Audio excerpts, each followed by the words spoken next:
नमस्कार, मैं एंकर अफशीन फातिमा और आप देख रहे हैं डीएस समाचार।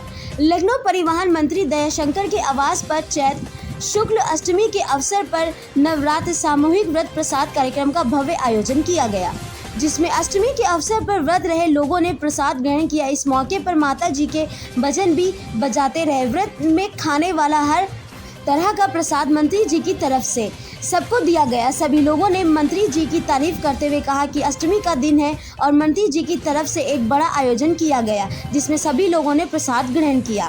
लखनऊ से सुभाष चंद की रिपोर्ट। हमारे चैनल को लाइक और सब्सक्राइब जरूर कीजिए।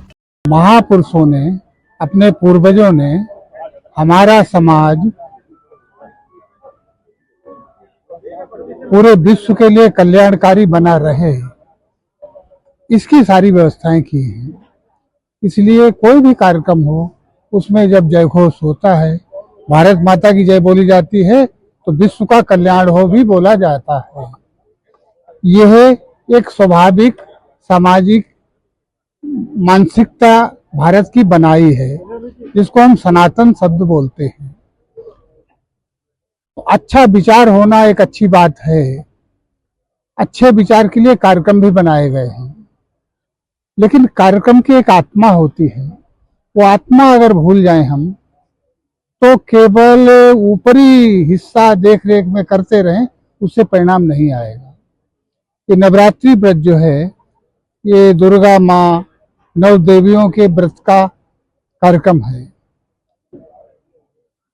ये व्रत शुरू जब हुआ, तो आपको ध्यान होगा कि जब देवताओं पर संकट आया, विष्णु भगवान के पास देवता गए शरण मांगने, मदद मांगने, तो विष्णु भगवान ने कहा कि हमने पहले ही कह रखा है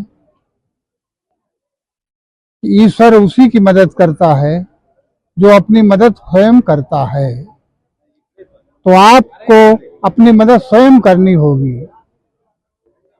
तो उन्होंने पूछा कि क्या हम कर सकते हैं। तो उन्होंने कहा, स्मरण कराया, जैसे हनुमान जी को याद कराना पड़ा था, तुम्हारे अंदर इतनी ताकत है। देवताओं को भी स्मरण कराना पड़ा, तुम्हारे अंदर ताकत सबके पास है, लेकिन सबकी ताकत बटी हुई है, सब अलग अलग हो, सबका अहंकार अपना है। उस अहंकार को त्याग करके सब अपनी शक्ति को एक पुंज में भेजो, इकट्ठा करो।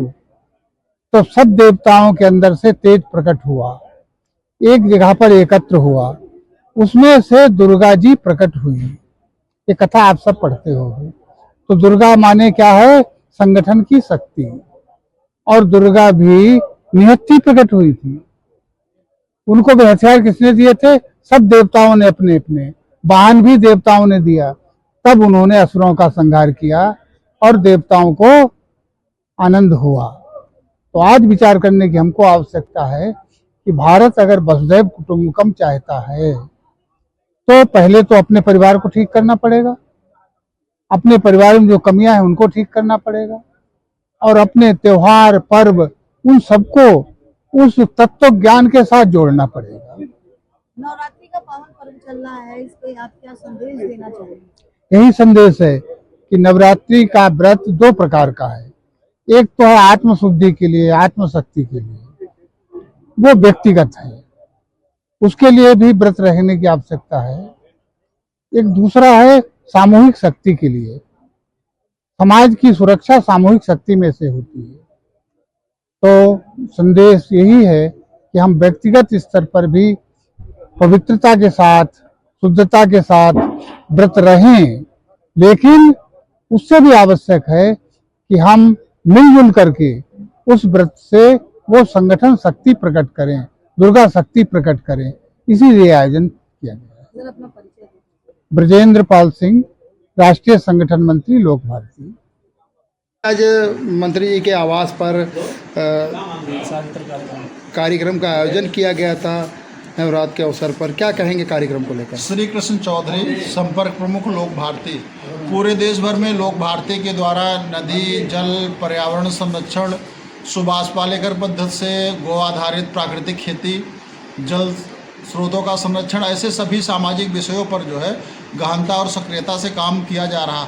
आज यहाँ परिवहन मंत्री जी के आवास पर लोक भारती के द्वारा सामूहिक रूप से नवरात्र व्रत रहने वाले ऐसे लखनऊ महानगर के सामाजिक कार्यकर्ता और अन्य लोक भारती के कार्यकर्ताओं का कुछ साध संतों का एकत्रीकरण था कि पूरे हिंदू समाज की शक्ति जो है सामूहिक रूप से जागृति हो। माँ देवी जो है शक्ति के प्रतीक हैं। हम सब एक रहेंगे तो हमारी शक्ति निश्चित रूप से सकारात्मक दिशा में काम करेगी। तो पूरा समाज मिल करके एक रह करके कैसे अपनी सुरक्षा करें, दूसरे के द्वारा जो ऐसे असामाजिक तत्व हैं या अराजक शक्तियां हैं उनसे अपनी सुरक्षा के लिए हिंदू समाज को भी सतर्क और एक रहने की आवश्यकता है। सभी लोग एक साथ मिलेंगे, अच्छे मन से मिलेंगे तो अच्छा सोचेंगे। इसी उद्देश्य के साथ जो है सभी नवरात्र रहने वाले ऐसे भैया बहनों को, सभी माता बहनों को, लोक भारती को ओर से हार्दिक शुभकामनाएं एवं बधाई।